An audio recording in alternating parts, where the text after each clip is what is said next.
again sometime last week. The feeling that most everything was changing. Songwriting with a group, I mean, you've got sort of a shared mentality and there's sort of a shared code and maybe an ideal that you tend to write towards. You know, with Husker Du, I remember sort of the code and how it evolved. Then going to a solo artist, you know, I felt a lot more open to write, you know, a lot from a deeper personal spot. A lot of subject matter was more available to me.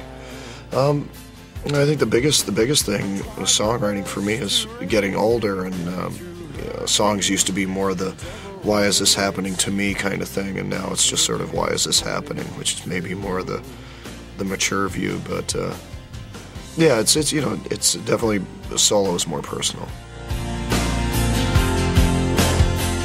I think what I miss most is the camaraderie with the other bands of the 80s. I mean, it was a lot of like-minded people around the country, you know, making independent music and finding independent venues and new ways to express themselves that were very far outside the mainstream. And once the connections were made and there was sort of a network of people, it was an amazing time. I think that's the part that I miss the most. You know, specifically Husker Du, that experience with those people, more the overall experience.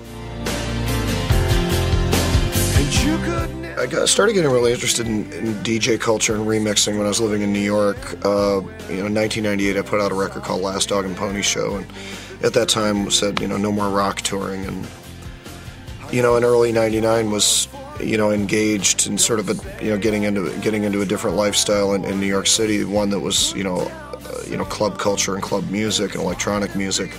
Not so much touring around the country in a band playing rock and roll, and just opened my eyes to to the nuances in that music and what it sort of what it could do. I remember hearing like Sasha and Digweed and Paul Van Dyke, sort of the techno trance kind of stuff that was popular at the time, and hearing similarities in it sonically to what I'd done with guitar work. You know, some people might not hear it, but I heard it, and years later, it's sort of a big part of my life, because it's, not only the performing that I do, with guitar, but I also do a lot of DJing in New York and DC, and it's really successful, and it's very fulfilling to me. The newer bands, the things that have caught my ear the past couple of years, TV on the Radio, Silver Sun Pickups. Been an Interpol fan since the beginning. Editors, I think, are a good group. British Sea Power, real good. More aggressive guitar kind of stuff. On the electronic side, I mean, a lot of the things that are coming out of, a lot of the things that are sort of coming out of the wake of the first wave of Daft Punk stuff years ago, like Justice, Sebastian, things like Mastercraft, Simian Mobile Disco. That's the stuff that I really tune into a little more so than the guitar rock these days.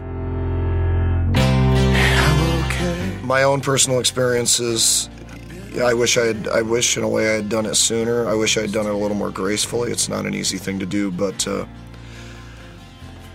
I guess I didn't realize how much it means to younger folks to have people to identify with that are in the public life.